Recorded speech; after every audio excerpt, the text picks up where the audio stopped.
এই বাইলা বাইলা বাইলা না, যাক অবশেষে একটা আমরা বড় বাইলার সন্ধান পাইছি। এই যে সেই বাইলা।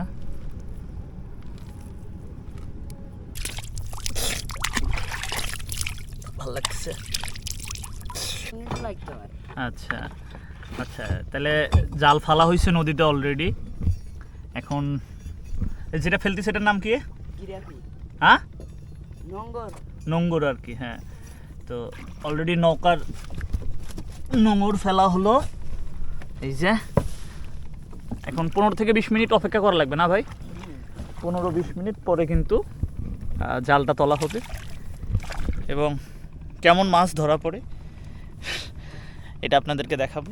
আর সবচেয়ে বড় কথা, রিজিকের মালিক তো আল্লাহ, বলা মুশকিল যে কেমন মাছ ধরা পড়বে, দেখাবো ইনশাল্লাহ।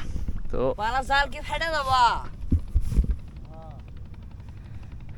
ও বেশি স্রোতে বললে ফেটে যায়। আরে আল্লাহ, টান কেমন আছে জালে? এটা তো টান না, এই বড় ঢুকটা দেখতেছেন না, হ্যাঁ হ্যাঁ, এই লোকের এর জাল ফাটবো নাইলে আমারটা ফাটবে। এ আল্লাহ রে, তো সরাই না আমরা তুলবের গেল নাইলে হাত পাঁচ জাল তোলা নাই, তুলেও কাম হবে না, ওটা তুলে আসবো। এর পাশে আরেক ভাই নৌকা দিয়ে, ওই যে আরেকটা নৌকা নিয়ে মাছ মারতেছে। চর ওইদিকে কি যাবো মাছ মারতে আস্তে আস্তে? এই এরিয়ার মধ্যে আপাতত। তো আমরা এরিয়ার মধ্যে আছি এখন। আপাতত নোংর ফালা হয়েছে। প্রচুর গরম এখানে। ওরে বাবা, নদীর পানি ঠান্ডা কেমন? পানি কিন্তু ভালো ঠান্ডা। একটু মুখ ধুয়ে নেই।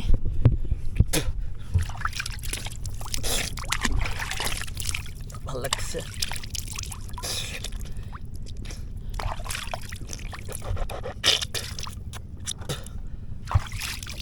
আসলে যারা নদী পাড়ের মানুষ, তারা নদীর সাথে বিভিন্নভাবে যুক্ত থাকে। বাংলাদেশ নদীমাতৃক দেশ, তো নদী পাড়ের মানুষরা নদী থেকে বিভিন্নভাবে কিন্তু উপকৃত হয়। শুধু যে উপকৃত হয় তা না, এখান থেকে নদী যখন আগ্রাসী ভাব ধারণ করে বর্ষাকালে, নদীর যখন যৌবনকাল, তখন কিন্তু নদীর পাড় ভাঙে মানুষের বসতবাড়ি বিলীন হয়ে যায়। এটা যেমন কষ্টের, পাশাপাশি যারা নদী পাড়ের মানুষ, নদী কিন্তু বিভিন্নভাবে তাদের উপকার করে থাকে।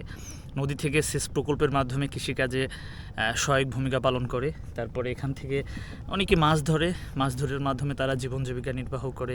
বিভিন্নভাবে কিন্তু এখানে উপকৃত হয়। যেমন চরের মধ্যে যারা বসবাস করে, তারা অনেকে আছে এখান থেকে নৌকা নিয়ে নদীর ওপারে যায়, তো তারাও নৌকা পারাপারের মাধ্যমে তারা তাদের জীবন ও জীবিকা নির্বাহ করে থাকে। তো নদীর মাতৃক দেশ যেহেতু আমাদের বাংলাদেশ, নদী বিশেষ করে ক্ষতির চাইতে নদী কিন্তু মানুষের সবচাইতে বেশি সংখ্যক উপকারী করে থাকে। কাজেই আমাদের উচিত হবে আমরা নদীকে বাঁচায় রাখবো। নদীর ক্ষতি হয় এমন কোনো কাজ আমরা যাতে না করি, এটা আমার এই ভিডিওর মাধ্যমে আপনাকে উদাত্ত আহ্বান জানাবো। আসুন, বাংলাদেশ যে নদীমাতৃক দেশ, এই কথাটা শুধু কথায় না রেখে আমরা কাজে প্রমাণ করি। নদীর ক্ষতি হবে, নদীর গতিপথ চেঞ্জ হবে, নদী তার যৌবন হারিয়ে ফেলবে, এমন কোনো কর্মকাণ্ড যাতে আমরা না করি। আজকে থেকে, এই মুহূর্ত থেকে অন্তত এই পণটা আমরা করি। দেখবেন সবাই মিলে যদি আমরা নিজ নিজ জায়গা থেকে সচেতন হই, নদীকে বাঁচাতে যদি তৎপর হই, তাহলে কিন্তু একটা সময় আমাদের যে হারানো ঐতিহ্য, একটা সময় বলা বাংলাদেশে স্থলপথ, এখন যোগাযোগের প্রধান মাধ্যম কিন্তু কি স্থলপথ, কিন্তু একটা সময় বাংলাদেশের নৌকা দিয়ে নদীপথেই কিন্তু সব ব্যবসা বাণিজ্য, কোথাও যাওয়া, সব কিছু নদীমাতৃক ছিল। সেই জায়গা থেকে কিন্তু বাংলাদেশের নাম হয়েছিল নদীমাতৃক বাংলাদেশ। তো আমার উদাত্ত আহ্বান আবারও, এটা আমাদের ফিরিয়ে আনা উচিত। ঐতিহ্য, ইতিহাস, এগুলা একটা জাতিকে সমৃদ্ধ করে। যে জাতির ইতিহাস ঐতিহ্য যত বেশি সমৃদ্ধ, সে জাতি কিন্তু তত বেশি বিশ্বের বুকে মাথা উঁচু করে দাঁড়াতে পারে, যেমনটা মিশর, তাই না? আমরা সবাই জানি। তো আমরা এই যে দেখেন, একদম গ্রীষ্মকালের দুপুরবেলার রোদের মতো কড়া রোদ পড়তেছে এই মুহূর্তে। আমি এখন একটু এই যে ভেতরে যাই, এই যে ছোটো ভাই আছে, ওর সাথে একটু দেখি। ওরে আল্লাহ রে, ভাই গরম তো ভালোই। হুম তাহলে আজকে ভাত দিছে, আজকে কি তাহলে বাড়ি যাবানি? বাড়ির তো যাবো, গোসল করবো, খাওয়া খাতে করবো। গোসল তো তুমি নদীতে করা যায়। নদী করি না। ভয় লাগে? না, তাইলে ঠান্ডা লাগে। ও আচ্ছা, নদী গোসল করে ঠান্ডা লাগে? এই পানি এখন ভালো না, কেন? পানি এখন দূষিত পানি এটা। খারাপ পানি এটা? পানি কোন সময় ভালো থাকে? এই পুরো শীতের মধ্যে মানে একদম টলটলা পানি থাকে, clear। শীতের সময় একদম ক্লিয়ার একদম। হ্যাঁ, এখন একটু পানি খারাপ না? এই টাইমে পানি খারাপই হবো। ওই পানি বাড়তিছে তো এখন আস্তে আস্তে। হ্যাঁ। এই টাইমে এই পানি বাড়তে বাড়তে তাহলে কমবো, কমেই বানাবো।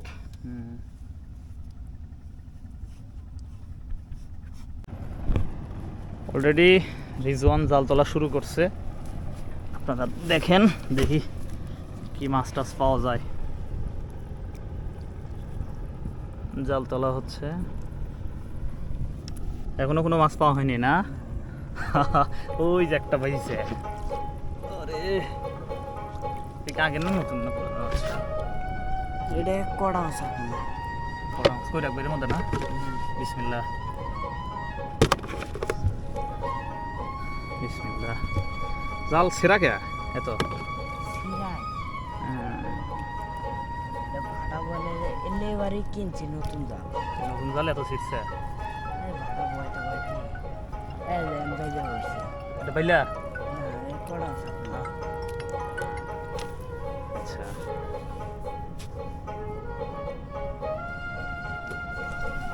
মাশাআল্লাহ উঠতেছে, এই দুইটা পাওয়া গেছে। মূলত ছোট মাছের জন্যই না, এই যে বড় মাছের জন্য না এই আর কি।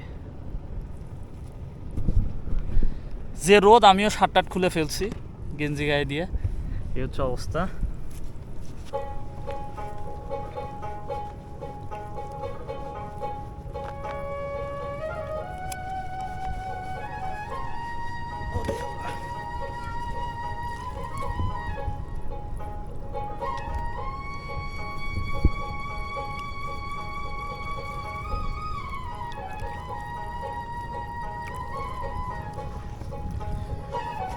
মানে মাছের তো আর কোনো গ্যারান্টি নেই কি হবে না হবে, তাই না?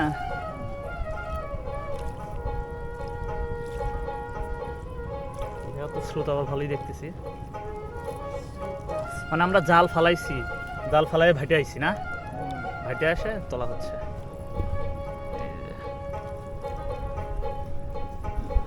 জালের যে সেরা সেরা জাল হলো মাছ পাওয়া যাবে ভাই, এর মধ্যে বাজে আল্লাহ যা তাই।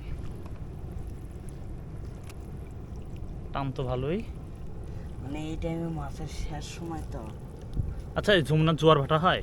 হুম, পানি বাড়ে কেমন বাড়ে কেমন কমে? এই পানি এক হাতও বাড়ে, এক টাক্করও বাড়ে, চার আঙ্গুলও বাড়ে, আবার কমে। যমুনাতে জোয়ার ভাটা খুবই কম আসে, তুমি ইয়েতে দক্ষিণাঞ্চলে গেলে বুঝবা ভাই, সেই জোয়ার ভাটা হয়। ওই দিকে আর বেশি। হ্যাঁ, যত দক্ষিণে যাবে না তত জোয়ার ভাটা বাড়ে। কার সাথে আটকে গেল? ওই জালের সাথে জাল পেলতে পারছি।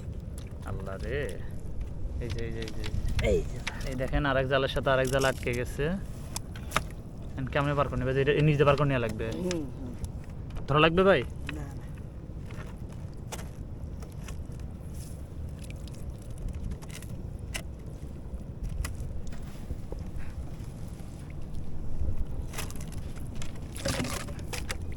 ব্যাপারটা কিন্তু মোটেও সহজ না, আসলে অনেক কষ্ট করা লাগে।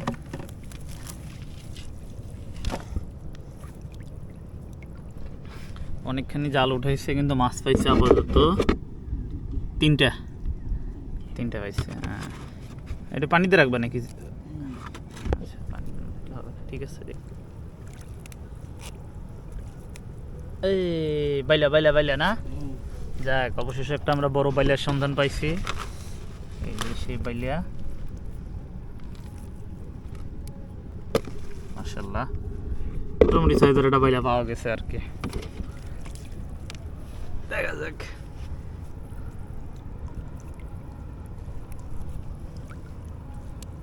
আপনারা পুরো ভিডিও দেখেন, একদম শেষ পর্যন্ত আমরা দেখব কতগুলো মাছ পাওয়া যায়। সব ইনশাল্লাহ দেখাবো আপনাদেরকে, দেখতে থাকেন।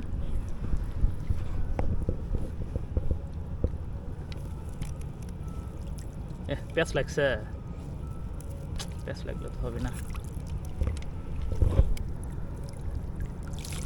মাটির ভিতরে হেরে গেছিলাম।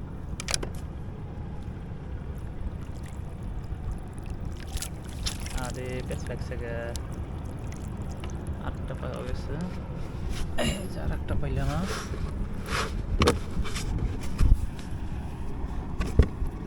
পাইলে কি মরে গেছে নাকি? না না, এই মানে ধান্দার লেগে থাকে। আরে জাল প্যাঁচ লাগছে, প্যাঁচ লাগলে তো বিপদ।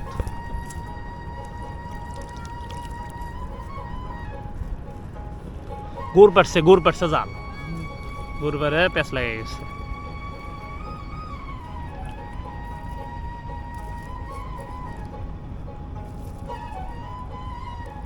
সারাতে সমস্যা নাই। হ্যাঁ, সারাতে সমস্যা নাই, কিন্তু আমার দেরি। সময় লাগে। হ্যাঁ হ্যাঁ,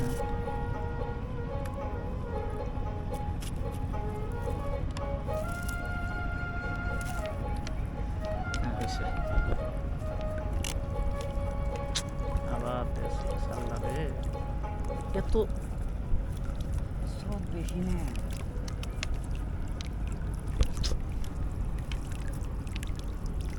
অনেকখানি জাল প্যাঁচ লেগে গেছে।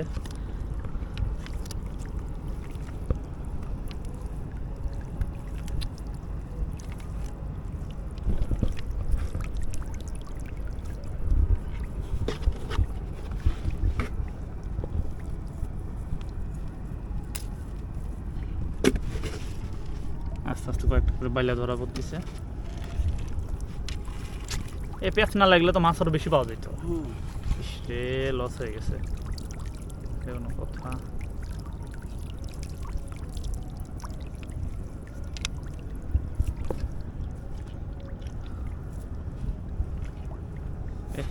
দুটা পাইলে পাশাপাশি মাছ আরো বেশি পাওয়া যাবে, এই এর জন্য লস হয়ে গেল।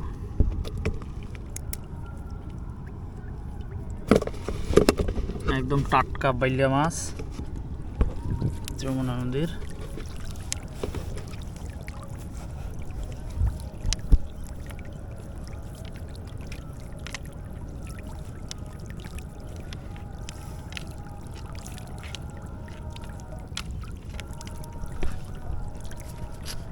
এ পুরোটাই এরকম হয়েছে?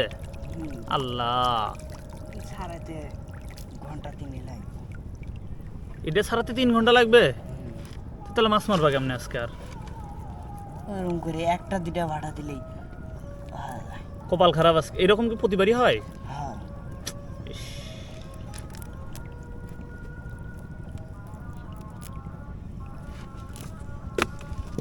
এই যে দেখেন মাছ আস্তে আস্তে কিন্তু বাড়তিছে, মাছের সংখ্যা। বাইলা মাছগুলো কি সুন্দর না? মাছগুলো রাতের বেলা বেশি। ভেদা মাছ বেশি হয়।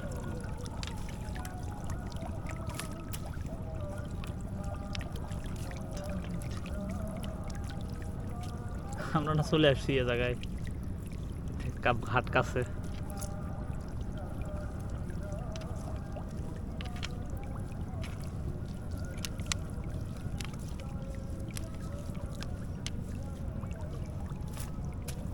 একদম দড়ি হয়ে গেছে, দেখেন জালগুলা একদম দড়ি হয়ে গেছে। সারাতি 12টা বাজবে।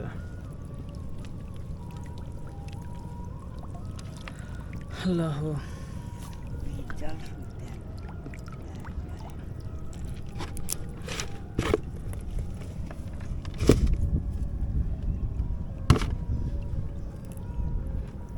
মাছ নাকি? না না,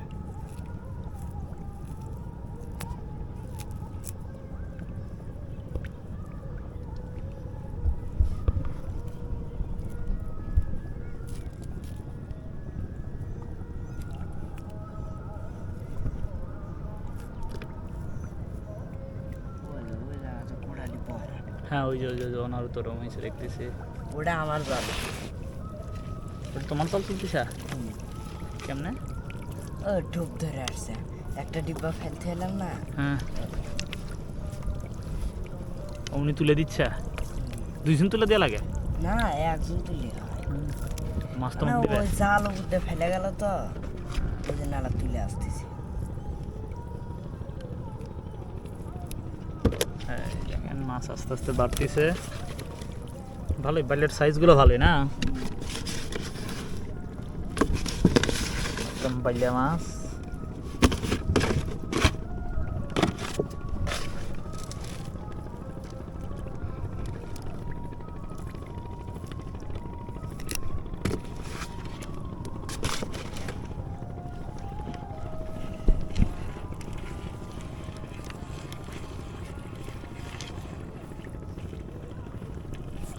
এই যে ওই পাশে নৌকা, দুই নৌকা, একই জাল দুই নৌকা তুলতেছে। সারা লাভ নাই, তুলে নিয়ে কে হাতের মাথাতে শুরু করে।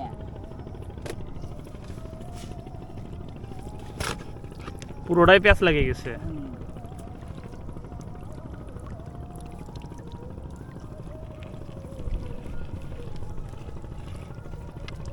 ধরে ধরে আমি যাই উঠালিয়ে খালি হাতের মাথার হাফ পাউন্ড জাল বাদ দিচ্ছে, 2.5 পাউন্ড একবারই সবই। এটা ছাড়াতে না অনেক সময় লাগবে ভাই।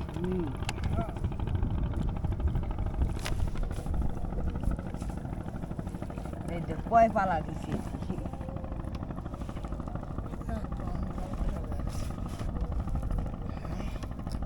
হ্যাঁ, এই যে এটা আর এটা মিলে আছে 2 পাউন্ড জাল, আর এটা এলে 1 পাউন্ড, হাফ পাউন্ড ওটি। সারাস না দে, ওই বললাম কোন পার যাবা? পশ্চিম পার চলে যাবা? যাই আবার এটা ছাড়াবা? এটা ছাড়াতেই তো 12টা বেজে যাবে।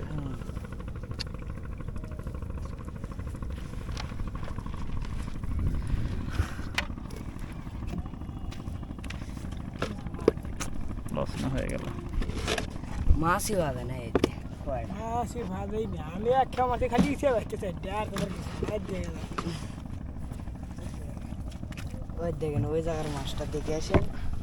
কি কোনো লোকই কবর দিয়াই তেটা দিয়ে খালি ইচ্ছে হবে ফেলে ভাজে না। কই আপনারটা? এটা কয় জালে? এক ঝালে তাও তোমার সাইজে তো বেশি বেশি। আমার খালি ইচ্ছে বেশি, আমার বেলার নাই। এই যে কুতুরি বাচ্চা এক ঝালে, সাইজটা তো সেই পাইলে। এই যে কুতুরি বাচ্চা দেখছো?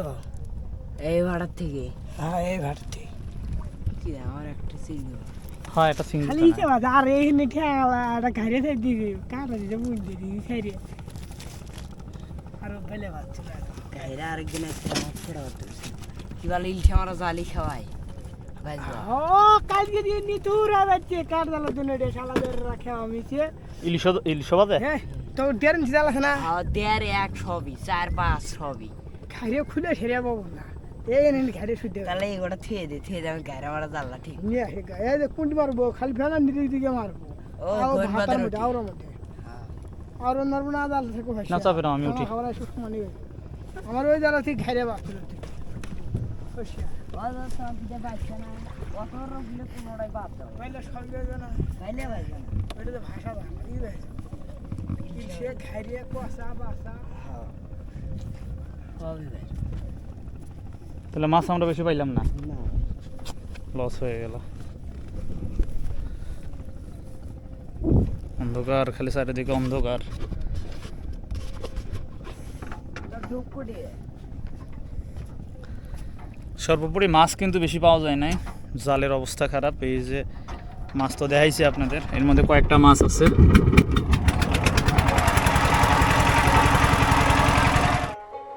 খুবই দুঃখের সঙ্গে বলতে হচ্ছে মাছ পাওয়াই গেল না একদমই। জালের অবস্থা আপনারা দেখলেন, খুবই লাজুক। অবশেষে বাধ্য হয়ে আমাদের চলে আসতে হলো নদীর কিনারে। এই তো সামনেই দেখতে পাচ্ছেন রয়দের সীমানা। আমরা কিনারার দিকে আগাই যাচ্ছি, তবে আজকে মাছ পাইল না ও। এটা আসলে রিজিক, আল্লাহ মানুষের কখন নসিবে কি রাখে এটা আসলে বলা মুশকিল। এটাই দেখানো ইচ্ছা ছিল। তারপরেও একটু ইচ্ছা হয়েছিল যে মনে হয়, বা একটু আশা ছিল যে মাছ বেশি পাইতে পারে। যাই হোক, কোনো কারণে হয় নাই। অসুবিধা নাই, ও বললো যে আবার আসবে নাকি বিকালবেলা। তো আজকের ভিডিওটা এই পর্যন্তই। সবাই ভালো থাকবেন, আর ভিডিওটা কেমন লাগলো অবশ্যই আমাকে কমেন্টে একটু জানাইন পারলে। দেখা হচ্ছে অন্য আরেকটা ভিডিওতে। আসসালামু আলাইকুম।